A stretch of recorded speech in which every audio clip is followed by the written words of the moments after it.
আলাইকুম রহমতুল্লাহি বারাকাতুহু।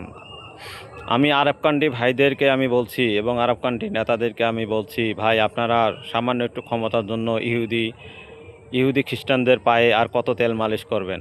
তেল মালিশ করা ভাই বন্ধ করে দিন। তেল মালিশ করে নিজে চলার চেষ্টা করে দিন। তেল মালিশ করতে করতে ভাই তেলই তো শেষ করে ফেলেছেন। বর্তমানে সংকটে এখন তেল দাঁড়িয়ে যাচ্ছে। সব কিছুরই সংকট, এতই তেল মালিশ করতেছেন যা তেলেরই সংকট হয়েছে। আপনারা তেল মালিশ করা বন্ধ করে দিন।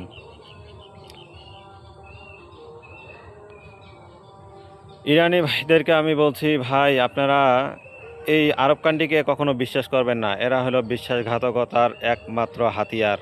এদেরকে বিশ্বাস করা মানে নিজের পায়ে নিজে কুড়াল মারা। এদের করা কোনো শোনারও প্রয়োজন নাই, এদের কথা বিশ্বাসও করার কোনো প্রয়োজন নাই, কারণ এরা ইহুদিদের পায়ে তেল মালিশ করে। তেল মালিশ করেন ভাই, তেল মালিশ করেন, আরও বেশি করে তেল মালিশ করেন।